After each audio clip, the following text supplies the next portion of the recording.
பிதா குமாரன் பரிசுத்தாவியின் பேராலே ஆமென். கிறிஸ்துவுக்குள் மிகவும் பிரியமானவர்கள், யோவேல் தீர்க்கதரிசி எழுதின புத்தகம் அதிகாரம் 2வது அதிகாரத்தில் 27வது வசனம். நான் இஸ்ரவேல் நடுவில் இருக்கிறவர் என்றும் நானே உங்கள் தேவனாகிய கர்த்தர், வேறொருவர் இல்லை என்றும் அறிந்து கொள்வீர்கள். என் ஜனங்கள் ஒருபோதும் வெட்கப்பட்டு போவதில்லை. எல்லாரும் ஆமென் சொல்லாமா? என் ஜனங்கள் ஒருபோதும் வெட்கப்பட்டு போவதில்லை.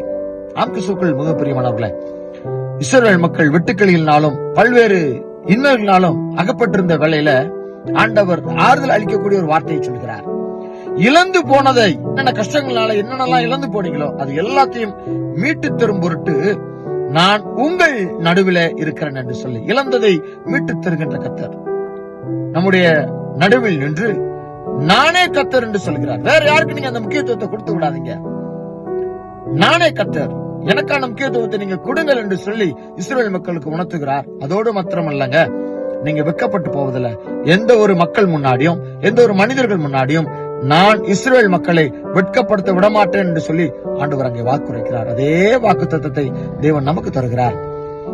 நீங்க நினைச்சிருக்கலாம், என் வாழ்க்கையில எவ்வளவு கஷ்டம் நான் பட்டிருக்கிறேன், எவ்வளவோ நான் இழந்து போயிட்டேன், இனியாவது என் வாழ்வில் ஒரு மாற்றம் ஏற்படாதா, இனியாவது என் வாழ்வில் ஒரு நல்ல ஒரு வசந்த காலம் ஏற்படாதா என்று சொல்லி நீங்க நினைக்கலாம். ஆண்டவர் உங்களை பார்த்து சொல்கிறார், நீங்கள் வெட்கப்பட்டு போவதில்லை என்று சொல்லி. ஆமென்.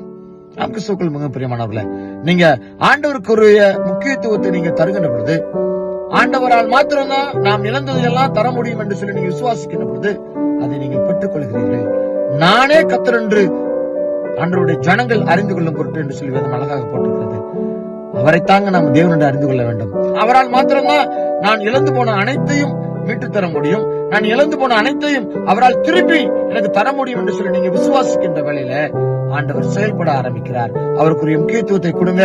உங்க வாழ்க்கையில நிறைவான ஆசீர்வாதத்தை நீங்க பெற்றுக் கொள்வீர்கள்.